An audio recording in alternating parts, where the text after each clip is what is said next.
Does the color of the sky mean anything special to you? It does to me. A hell of a lot. When I close my eyes, the sky in my dreams is a deep, dark blue.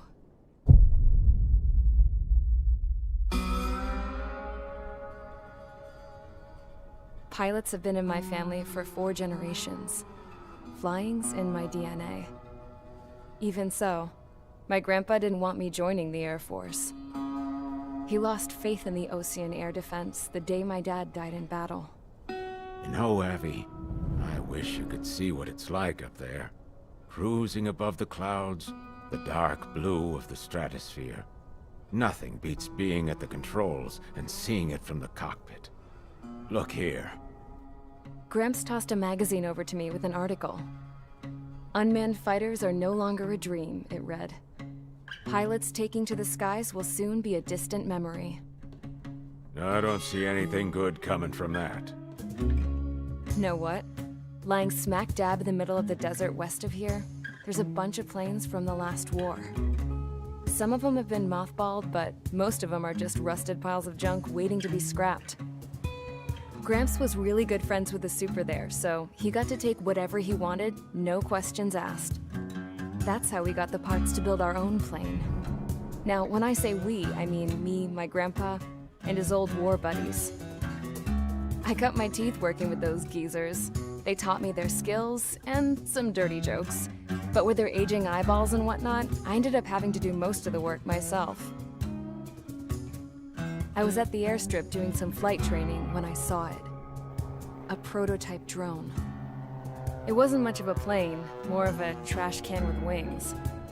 Laugh at it all you want, kid. But technology's always changing. If you don't keep up with it, it'll leave your ass behind. It took 6 years and 8 months to get that engine running. And it took us another 1.5 years after that to finally get the balance of the airframe just right. I'd gone from being a little girl to, well, still a girl, just older. But now, I was all alone. Wherever the souls of my Gramps and his pals are flying, I hope it's peaceful.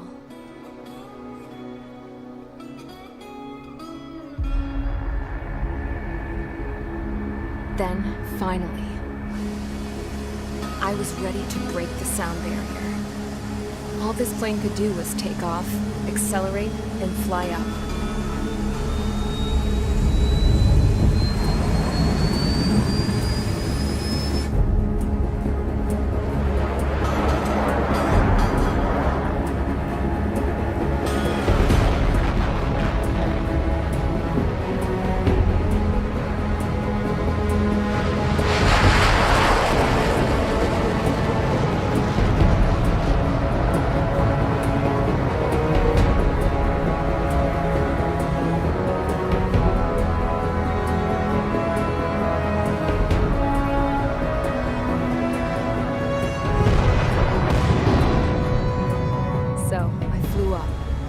Straight up, through the clouds, higher into the sky.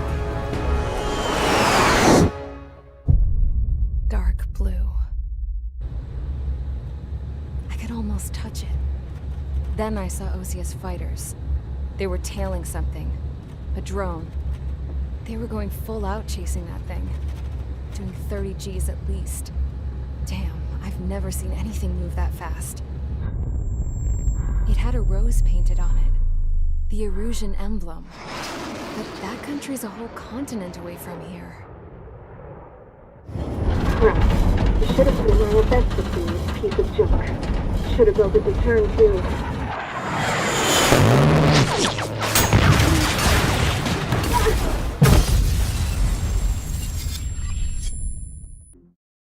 As of 1 p.m. today, the Kingdom of Erusia has declared war on the Ocean Federation. As soon as the news broke out, enemy aircraft began bombing Ocean territory, causing widespread destruction. The Air Defense Force has released a statement saying this violent attack was carried out by drones. They speculate the drones were secretly transported to Osea in shipping containers and launched remotely. The Secretary of the Navy has stated that the enemy was targeting naval ports across the country. According to the Secretary, all of the nation's aircraft carriers, including one still under construction, sustained severe damage in the attacks. We have yet to hear back from the department as to the fate of ocean carriers currently at sea. Hold on, I've just received breaking news. The International Space Elevator, which is being built in southern Usea, has been seized by the Erusian army. Reports say former President Harling was touring the site at the time, but his current whereabouts are unknown. Our sources in government tell us it was Harling's policies regarding the space elevator that caused economic frictions in the area, and which ultimately led to this war. Located near Erusia, on the continent of Usea, the space elevator has been under construction for some time now. The Executive Office of the Ocean Federation has declared a national state of emergency. They have ordered all its armed forces, including Usian peacekeepers, to mobilize and make the necessary preparations to launch an immediate counterattack. Ladies and gentlemen, our country is officially at war. Stay tuned for further updates. Breaking news from ENN. Osea launched an attack on the capital today, striking Farbanti from their aircraft carrier, the Kestrel II. After a brutal battle, the Erusian Air Force successfully repelled them. During the air raid, the Ocean Air Force fired missiles at the city and managed to shoot down a number of Erusian fighters. Some of the disabled planes then crashed into residential areas. The world was screwed. 20 years ago, the Earth got slammed by an asteroid. Usea was on the wrong side of the planet and got hit. Hard. Refugees swarmed the Erusian Republic, the biggest country on the continent, plunging it into chaos. They were desperate and started a war, one they had no hope of winning. That's the war my dad fought and died in. The biggest nations from 2 continents went head-to-head, and the so-called righteous Oceans struck the deal that ended it. They fancied themselves the only nation that could bring peace and stability to the world. They even tried saving the Usians, still suffering from the disaster. That's how a space elevator, stretching way up into the sky, ended up being built in Usea, paid for by the Oceans. President Harling said he did it out of compassion for his fellow humans. But to the folks in Erusia, it looked like Osea was moving in to take over. Erusia went from being a republic back to being a kingdom.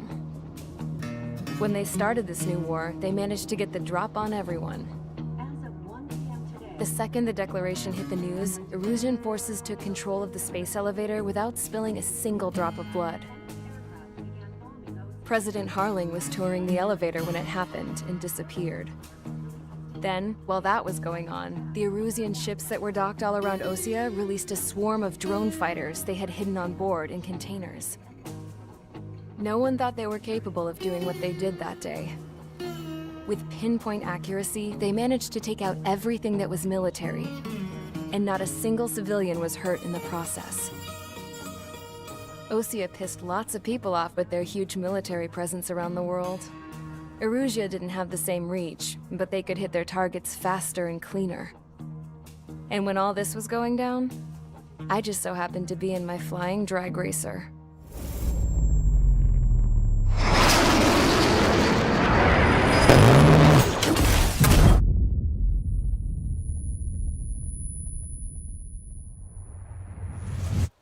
In case you were wondering, yeah, I survived. I crashed in a bombed-out Ocean Air Force base, then got arrested for breaking wartime aviation laws or some crap. The world went from being at peace to being at war, all in the blink of an eye. Princess Rosa Cassette Delete of the Kingdom of Erusia. Today, Ocean airstrikes have shattered the lives of countless Erusians. Their attacks practically leveled the school I went to. It is heartbreaking.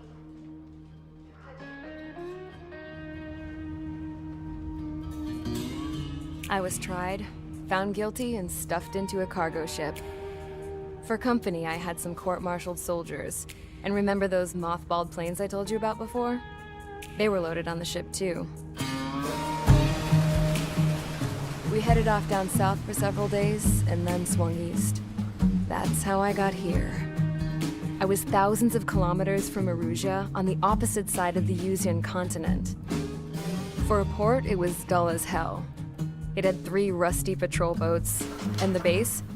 The fences were topped with razor wire, the tower had a searchlight and machine guns, and a truck with a gun turret was parked in front of the gate. Its gun was aimed at the yard. This was a prison.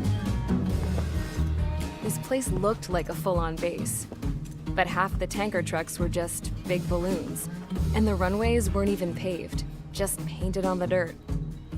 The whole place was just one big fat lie. The only reason I was here is because they knew I'd restored a supersonic plane. They wanted me to make something out of the mothballed planes they brought, that they could park on the fake runway. Can you believe that shit? So, I tried to escape. They found out, and set the dogs on me.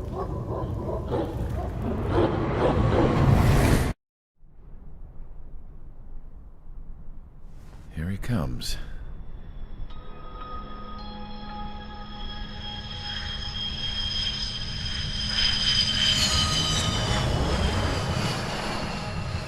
Mihai's looking worse. Thank God he has his granddaughters here to help him out. They're sisters, 15 and 10. Engaging the enemy in combat so we could use his physiological data to improve the drones had always taken a toll on Mihai's body. But today, he was really showing his age. The drones we based on his data were being taken down at a faster rate now compared to when the war began. When Mihai found that out, he insisted on flying to the front lines to see it for himself. Sometimes he could be so stubborn. His age wasn't the only thing affecting his health. Over the years, flying at high altitudes for prolonged stretches of time had ravaged and poisoned his body. But he was a man of grit. Today, after 28 years, he saw combat again. If his flight suit still wasn't good enough to protect him, I can't imagine how many G's he hit today during the battle. As a pilot, he exceeds all our expectations. It's going to take a bit more tweaking before our drones can match his skill.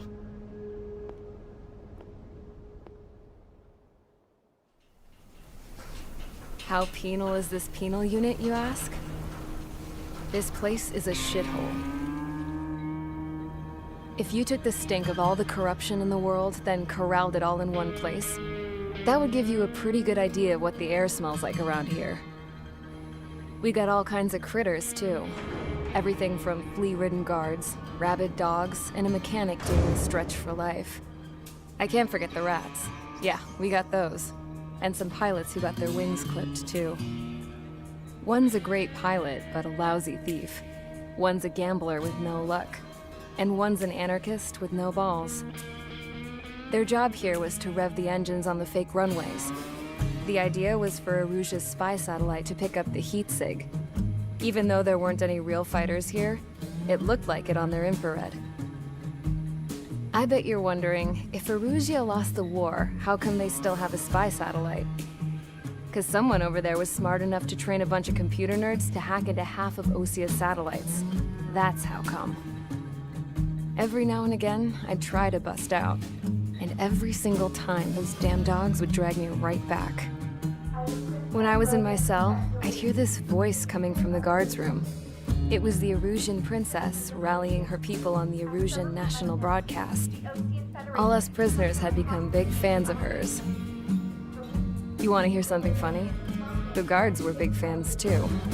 I swear to God, every time she was on the air, they'd turn up the volume on the radio and sit there listening. I could see how someone like her could win the hearts and minds of soldiers and workers alike. When the princess said something, you could tell she meant every word. Lately, she'd been having more fun with her speeches, and that made her seem even more charming. You could say her charm was like a virus. Whenever she'd point out stuff that was wrong with Osia, the prisoners in here went nuts. Hell, if anyone knew how messed up Osia was, it was the prisoners. They'd shout, "Burn Osia down." No way am I just gonna sit here and rot away in this hellhole. Dark blue. Instead of building fake-ass planes to trick Arusia, I'm gonna build one that'll really take off. You can count on that.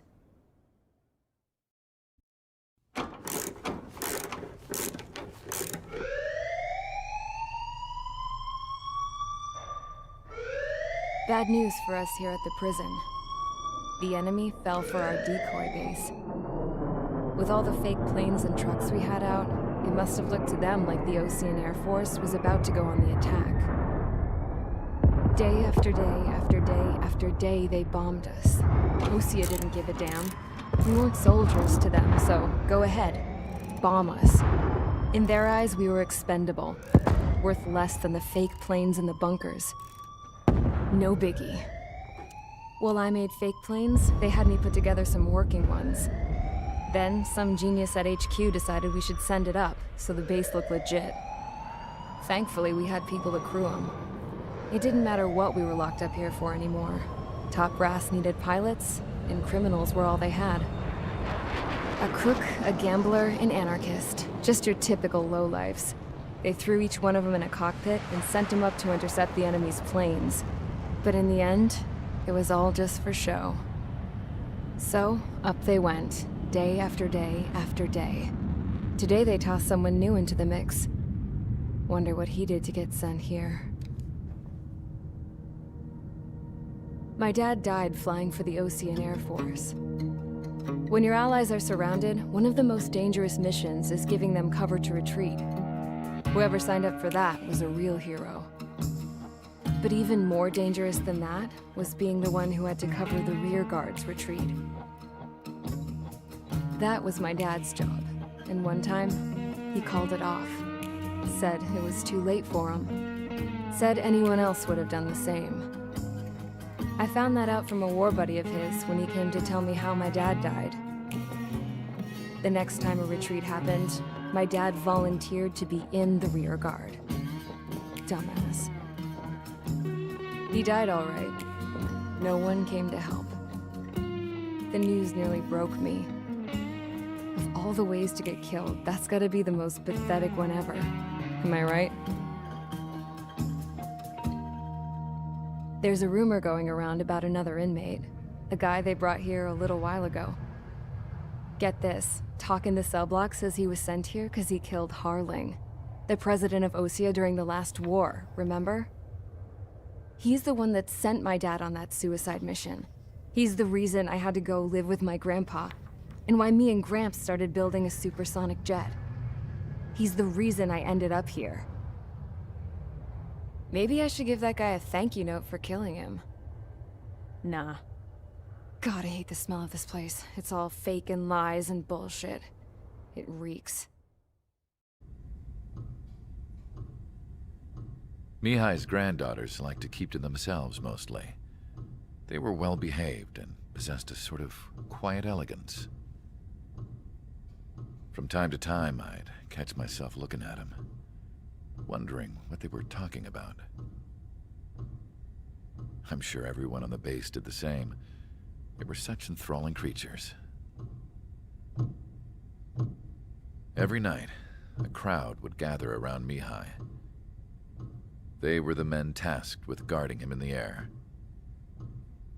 Their jackets all bore the same patch, a relic from a nation that was long gone.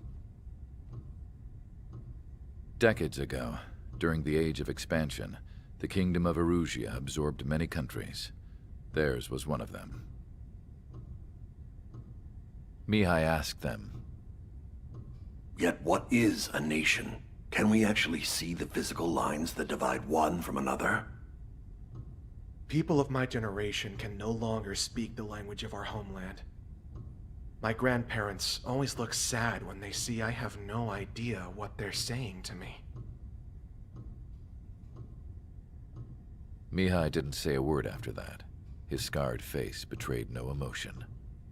He didn't get those scars from flying, though. Mihai was originally from Shalaji. His real name is Mihai Dumitru Margarita Corneliu Leopold Blanca Carol Aeon Ignatius Raphael Maria Nikitas A. Shalaji. When he was young, he was the heir to the Grand Duchy of Shalaji. Then, revolution broke out among his people. Mihai was betrayed by a close friend who pointed a gun at his face and pulled the trigger. The revolution was successful, but the new country that sprang from it was annexed by the expanding kingdom of Erusia. The Erusian royal family allowed Mihai's family to retain their title and noble standing in the new kingdom. But Mihai surprised them all by signing up for the draft like an ordinary Erusian citizen. He was then accepted into the Air Force Academy by order of the king. Mihai soon became an ace pilot. When the royal family was ousted and Erusia became a republic, he continued his service for the new regime. Test sites soon flourished. One day, a classmate of Mihai's granddaughter visited. I noticed the rose emblem.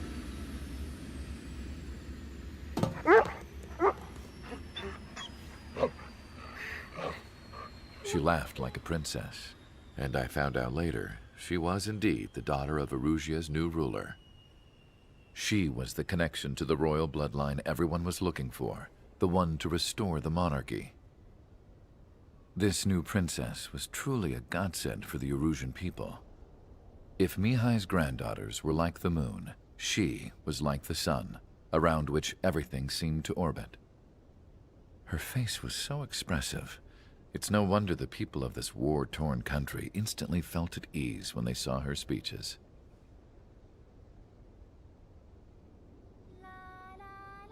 They started singing.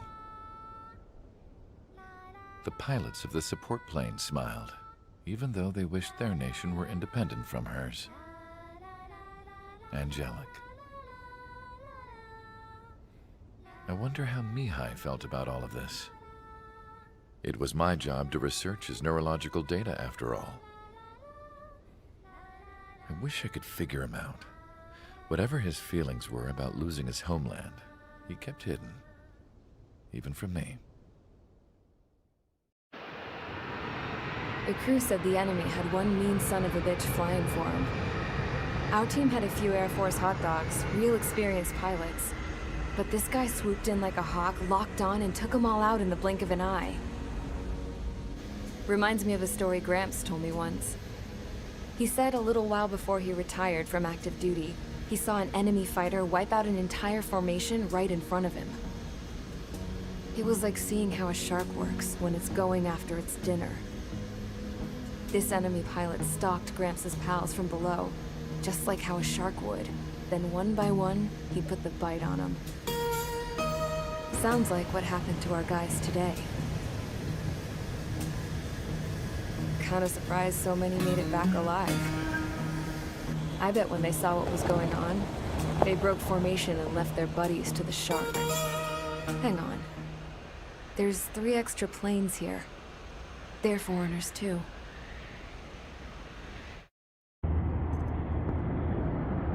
I had a chance to talk to one of the pilots that escaped back here, so I took it. Apparently, 2 of our planes took the enemy on alone. They covered the Allies so they could retreat. The hell kind of idiot does a thing like that? The last pilot to land back at the base was that scrawny anarchist dude. He always had this dumb grin on his face, like he didn't give a damn about whatever he did to get thrown in here with the rest of us. Was he the one who went gung-ho? I bought him a drink later. After the usual small talk, I turned the topic around to the mission. For an anarchist, he struck me as a bit weird. Nothing like what I expected. He talked a mile a minute and kept going on and on about library books. Not encyclopedias, those cheesy adventure novels you read in high school. Nothing against those. I like a good story myself once in a while. But I wasn't here to talk books. I remember that day well. Amidst the swirling clouds, a fighter squadron was trying to help its allies reach safety. He's pretty foolish, isn't he?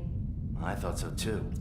Suddenly, a highly skilled enemy fighter squadron appeared and began picking them off at the edges. One by one, they fell right out of the sky. Although, I guess there was nobody around that was even more foolish to go to their aid then. So you simply watch things unfold from a distance. Yeah. I mean, who would have ever thought that I'd just go and follow him straight into the enemy squadron like that? After what felt like decades, I finally got to the info I was looking for. He wasn't the guy. He said he was just following his wingman's lead and managed not to die somehow. The hero on this mission was the new guy. The one that killed Harling. How did you feel? I'm still kind of shaken up, actually. But you know, I do feel a certain sense of pride, too. He really is foolish, isn't he? Yep, he sure is.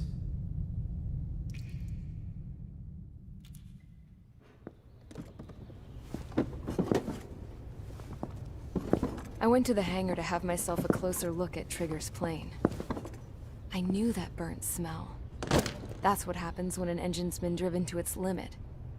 This pilot was a hot dog. From now on, I was gonna keep my eye on this idiot. From a distance, though. I didn't want to get too tight with someone who was a better pilot than my dad. Even so, I decided to give this guy's plane a little bit of the old Avril magic touch. He needed all the help he could get. Suddenly, we were being treated like a regular unit. We've been ordered to pack everything up and move the base further inland. We even got a transport plane. The funny thing is, no one here remembers I've got a bum leg and, oh, that I'm not a soldier. Take a look at the map. There's an island on the other side of Yuja our Marines landed on. The space elevator's not too far from there. They tell us the airfield's being used as a base to support the elevator. Not sure if I trust that intel. Anyway, the transport plane's gonna drop us there, without any fighters to cover us. Some genius thought we could commandeer the enemy's jets they left in the hangars, and use those to fight. Y'all aren't real soldiers, they said. Any other day we'd be using you lowlifes to go out and dig up landmines. And prisoners don't get guns. You'll just have to make do with whatever we give you and like it.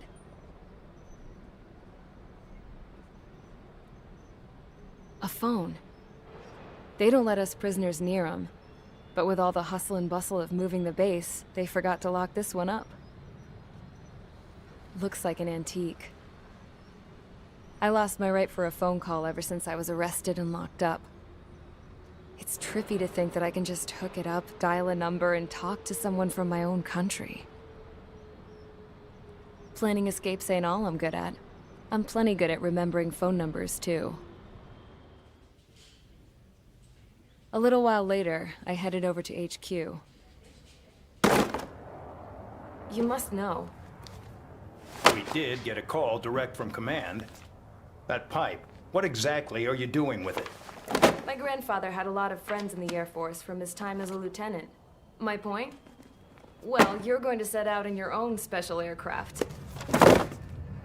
Then you'll send everybody else off in the wrong direction while you head somewhere else.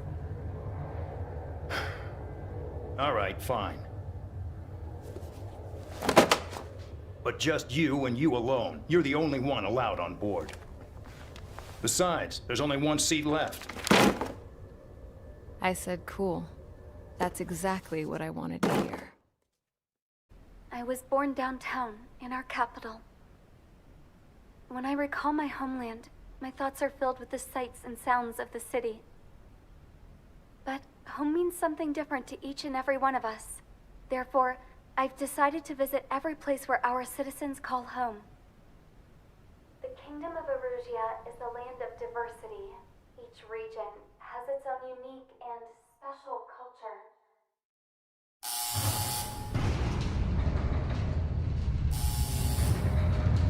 Mihai's second sortie was designed to calculate how his physiology changed under the stress of combat. My job was to compare his performance as a pilot now to when he was younger and understand how his skills evolved. To tell you the truth, I'm not sure I wanted to know the answers anymore.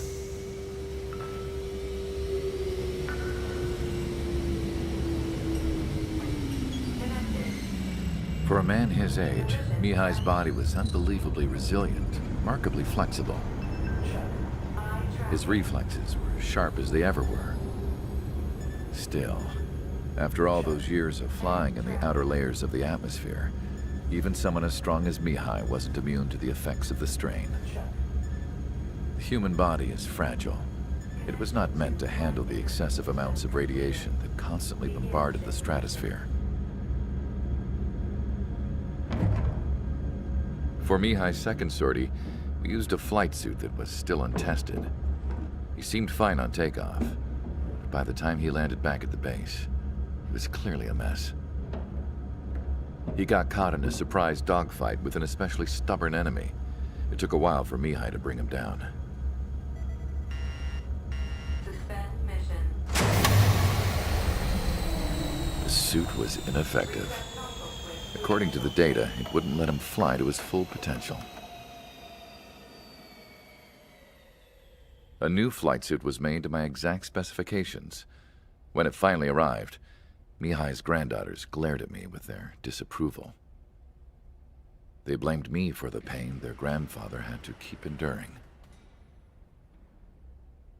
But Mihai remained stoic. He wasn't the type of man who cared about anything that happened here on the ground.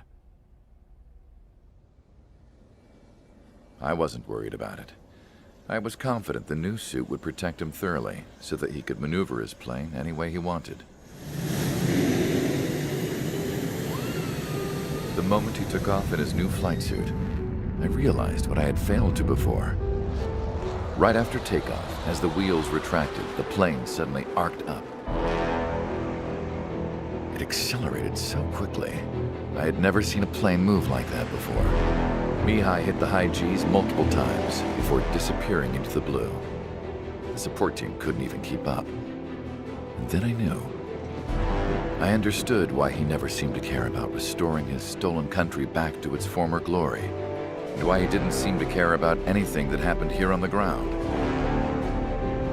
Of course, Mihai's kingdom was the sky.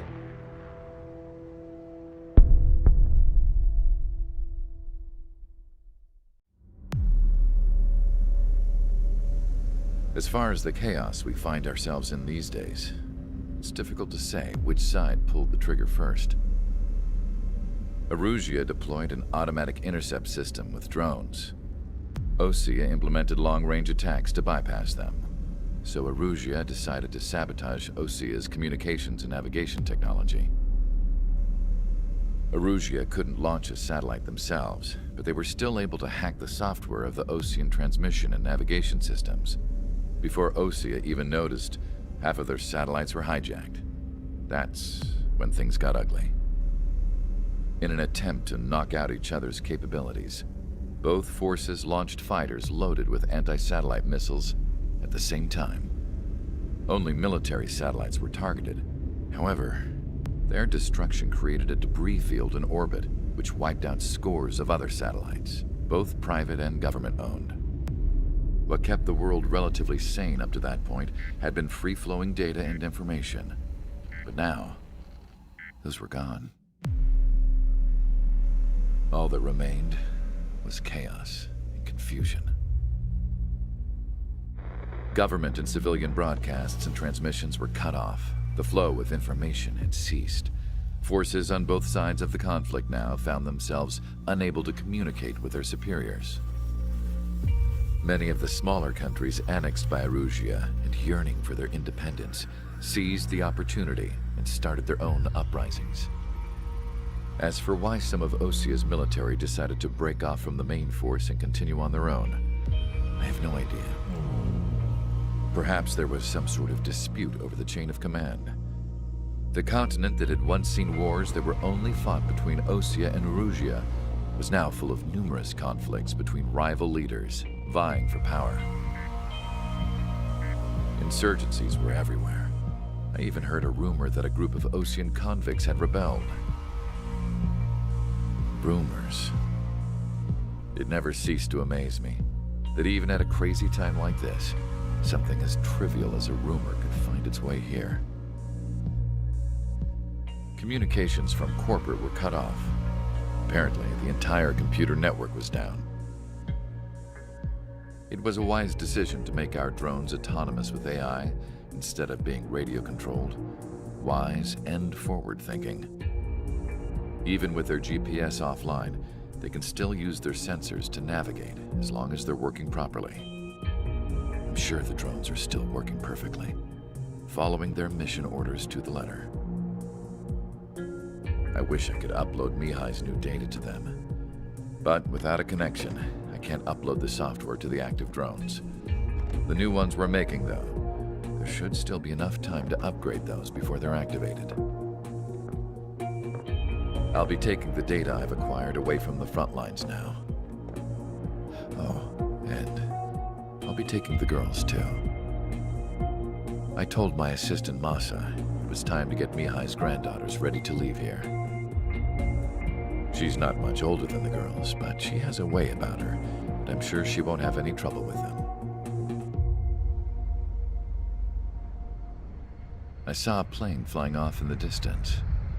I imagine it was looking for a safer place. The plane had a rose emblem on it.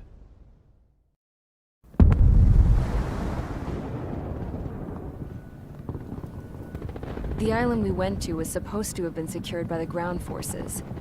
They hadn't gotten a handle on things by the time we got there, so now we were stuck in the middle of a half-assed campaign. My job was to get the planes ready for combat, making repairs and handing them over to our troop of cons. Thing is, the enemy still had the hangars. The comms were still down, so none of us knew what the hell was going on.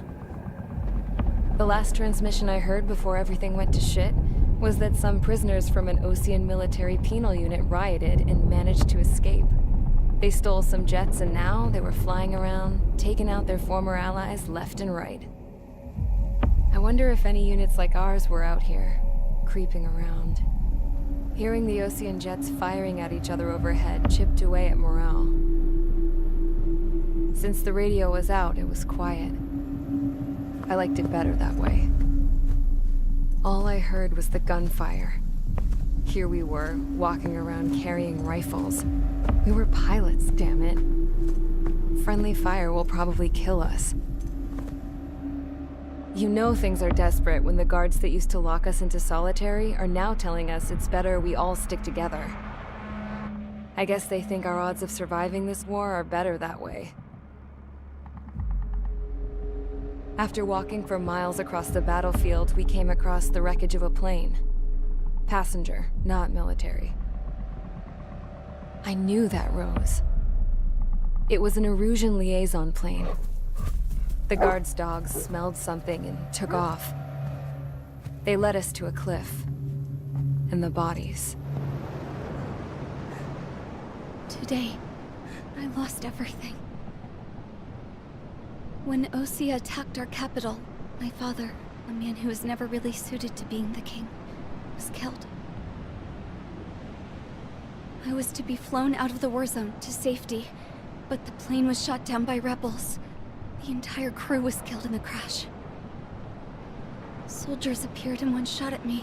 My dog went after him and shot him to pieces. He was my best friend. After all those speeches I gave about working together for peace, I thought everyone felt the same as I did.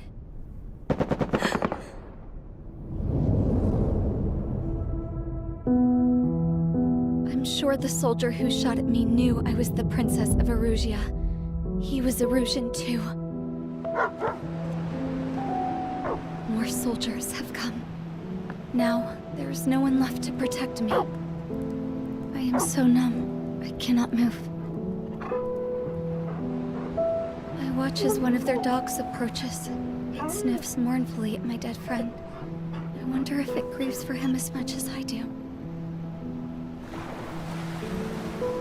I can barely think. I feel weaker by the minute. I don't know who these soldiers are with, but I managed to take a sip of the water they gave me. How long have you been here? Somehow, I muster the courage to answer the woman's question. I tell her I've been there 3 days. They gather around me with grim looks on their faces. What would they do if they knew I was the Erusian princess? After searching the cockpit of the plane, the woman who spoke to me before came back to me. This is an air-to-ground tactical radio.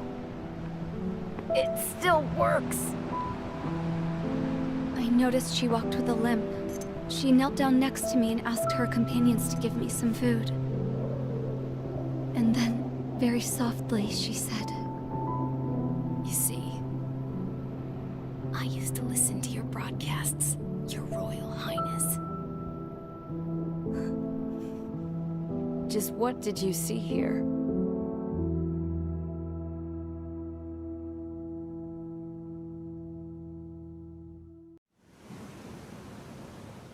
We found a boat, then sailed away from the island. We had to. We didn't belong there. The new guy's name was George. I noticed when the anarchist said his name, he said it with a thick Belkan accent. How did you know that he was from Belka? Well, both my parents were from Belka, so... You never told me that. They say that Belkans are known for their conspiracies.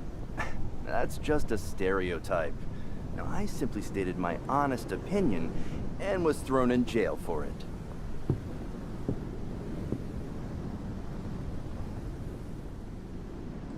The princess sat there looking miserable. That was a dumbass stunt she pulled back there, but it got us on this boat.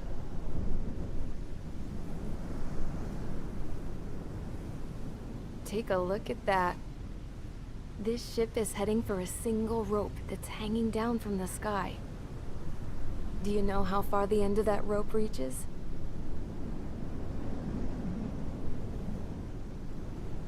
outer space. No. It is a direct connection to the very potential of mankind itself. Or at least it was until war erupted.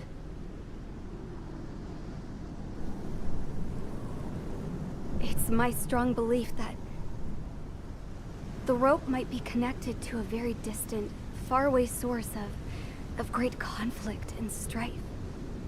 Even long before the war, the whole world started falling apart once Harling began trying to build it. I often wonder what was going through Harling's mind when he was trying to destroy the very thing that so many people were sacrificed in order to create. Sacrificed? What do you mean? Have you seen all of those countless old space shuttles on Tyler Island that are no longer in use? Yeah. I always thought of them as a good source of scrap. They're an obsolete technology that was abandoned during the construction of the space elevator. Which would mean that if the space elevator was destroyed, it would be that much harder for mankind to reach the stars. Until we find another way. But even then, Harling still went ahead and tried to destroy it. At the cost of his own life. That's not the way I heard it. What I heard was that he sacrificed himself to protect the tower from an incoming missile. Oh, I was told he tried to fly his ship into the tower in order to destroy it. I wonder which story is true, Your Royal Highness. I don't know. Looking at it objectively, it's reasonable to believe that Harling had both options before him. When it comes to which one you think he took, I guess it's like a mirror. Yes, it is. It's like a mirror looking into your own soul, based on whichever choice you believe it was. At the moment, though, I can only see darkness.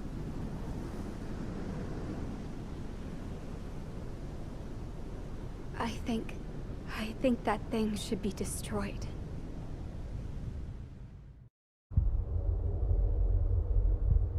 When we got to the mainland, we found the space elevator's support facility. I guess this was the factory where they built the gigantic structure the elevator traveled in. There was this little girl sitting in front of a mural. When the princess saw her, she shuddered like she'd seen a ghost. The girl had a stuffed animal. This was the day after the shit went down at Tyler Island.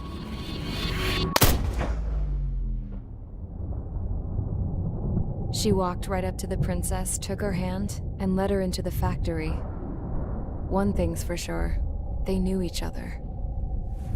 The factory'd been converted to a production line for Erusian drones. It was fully automated and chugging along, making drone after drone after drone.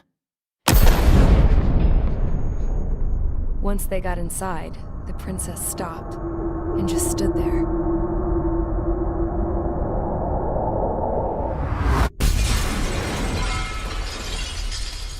Another girl was there with a man in a lab coat. He was trying to use his keyboard, but she wouldn't let him. She took a data chip and threw it on the ground. Then she walked over to us and took the gun from the prison guard's holster. She pulled the trigger and destroyed the chip.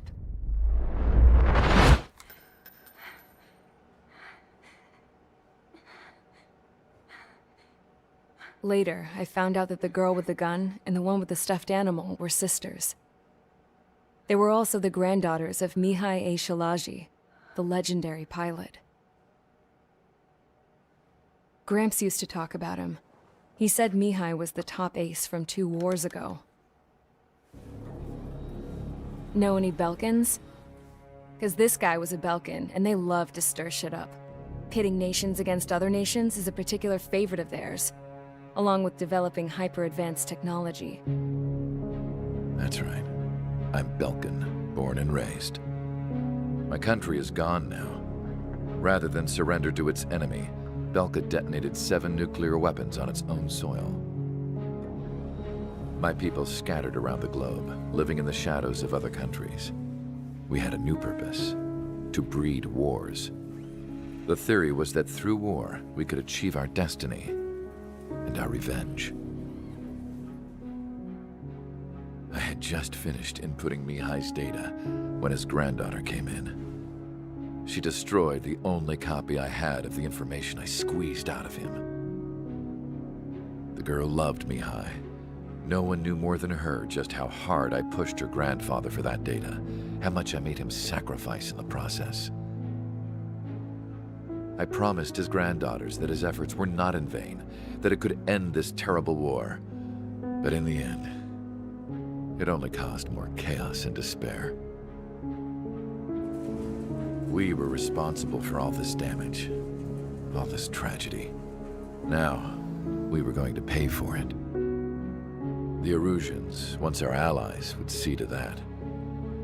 I had lost the drive to continue my work, even before I noticed Mihai's granddaughters eyeing me with suspicion that one day. I should have stopped then, for all our sakes.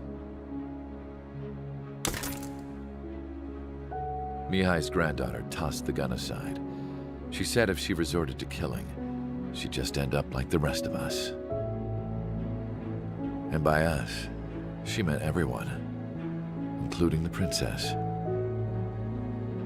Like me, the princess was afraid to look into the girl's eyes. She knew that by encouraging her people, she kept the war going. Mihai and his granddaughter were victims of it, and now, they too were paying the price. Is this for Belka? Or for Erusia? My grandfather had only one wish: to continue soaring through the endless skies. That was the only place where he felt alive. But I don't even have a country to call home, let alone the sky. The Black Forest, the lake, they are no longer mine. Even though those lands were once cherished by my late mother. We have to learn to put that sense of nostalgia behind us and behave like mature adults. My homeland.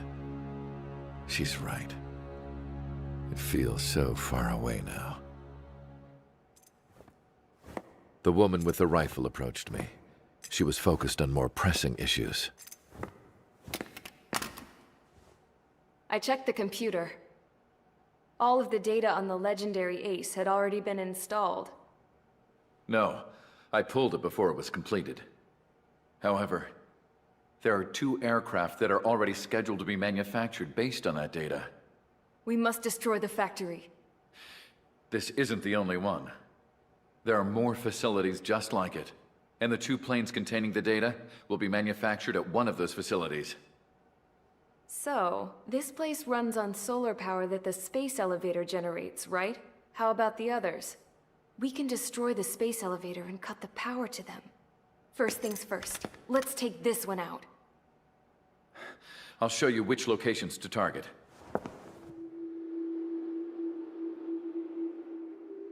I stood there, thinking about that mural by the factory's entrance. Harling commissioned it to be painted. I realized that in the background, behind the dancing figures, the artist had painted several space elevators. I understand now. The space elevator wasn't designed to exploit Erusia after all.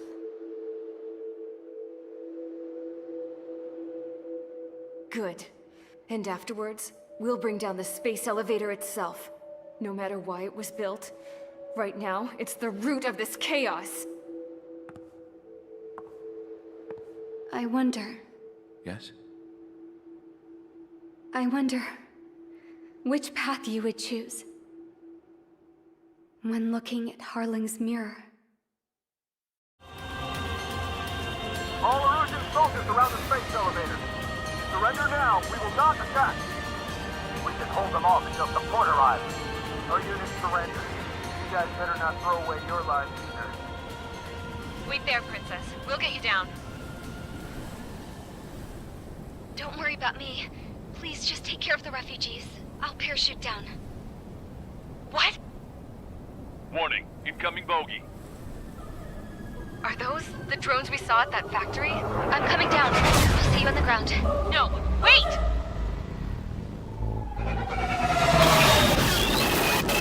Enemy on my 6! Those guys are bad news. Trigger, boss, do something! Strider 2, missile inbound! Cosette! What? This isn't the time for that! Cosette! Avril, they're headed this way. Get the refugees to safety now. Strider 2, you're hit. Are you alright? Still breathing. I won't be flying much longer, though. There's an Ocean carrier a few kilometers to the west. It ran aground and was abandoned. It won't be easy, but it's the only place you got. Trigger, escort your wingman. Let's get to that carrier. That's all we can do.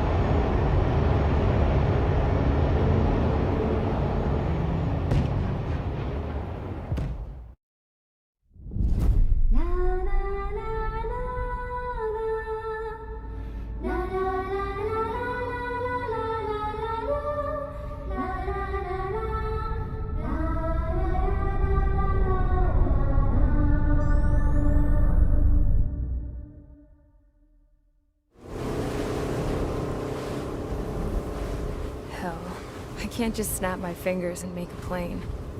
Believe me, I wish I could. Right now, we needed one. Bad. When we were coming over on the boat, I remember seeing an aircraft carrier. That gave me an idea. The Admiral Anderson. The name of an old sailor. When the first drone started attacking, the ship wasn't ready for battle yet. It was still in the dock, getting all rigged up. So they rushed to get her ready. I know about Anderson. In the previous Ocean War, he was the commander of a ship that sent out the last fleet of jets. They say the deck was sloping so bad as it sank, the last plane barely made it off. Those fighters ended the war. That story gives me a little bit of hope, especially at a time like this. We're all in the same boat, like it or not. If this war keeps going on like it is, it'll be the end of everything. The military loaded this thing to the rafters with planes. Some were fighters that were going to be delivered to bases in occupied territory. It was hit before it could complete the mission. Jackpot. The hangars were loaded with goodies. This scrap queen's got work to do.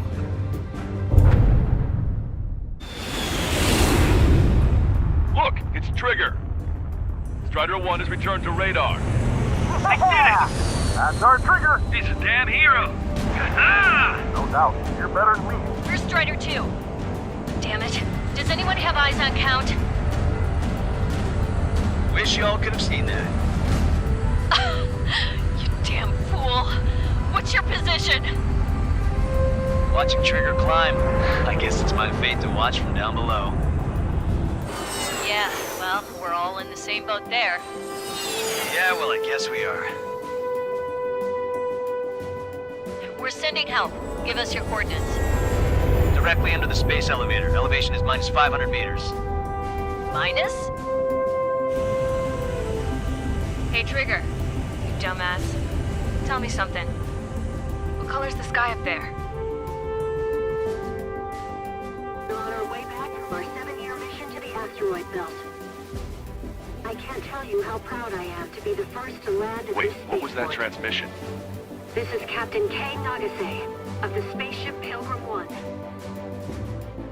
The ocean of stars in our galaxy is finally within our reach. To the pilot who generously gave this spaceship a place to dock, we are forever grateful. The universe lies ahead of us, waiting to be discovered.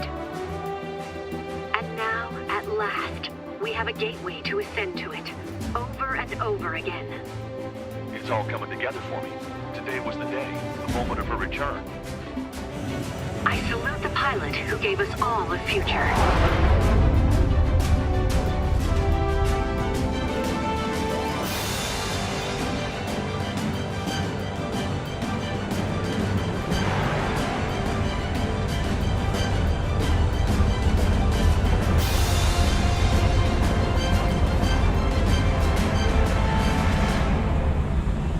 To skies unknown, the path to mankind's vast future remains standing, Granddad.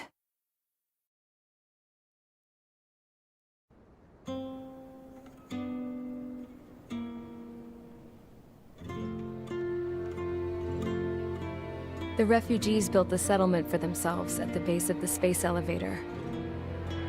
A humanitarian mission from Yuktovania airdropped some supplies for them again today. Thanks to the princess, the whole world was pitching in to help these people. Handing out the relief supplies would have been a perfect gig for that anarchist dude. But since he's dead now, the job went to the guy from Belka, George. I guess Tabloid got that new system he wanted in the end.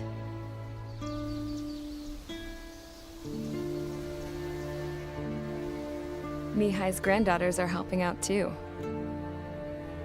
Mihai. That cranky old geezer's here with us too. I never wanted to create anything, and now here I am, clinging to life.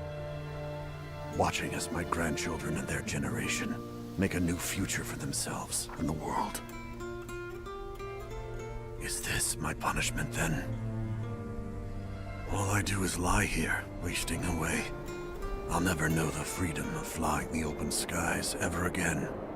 I've been grounded, and my wings have been clipped. You know what having peace in the world means? It's being able to die in your own bed at a ripe old age. Peace is what those girls are working so hard for here. We got a bunch more refugees today. And the princess? She's looking to the stars.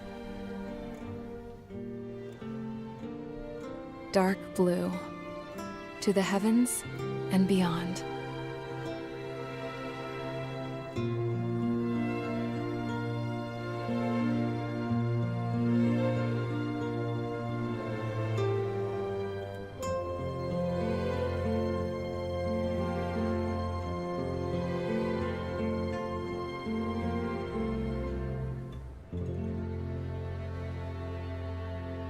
Can you hear me?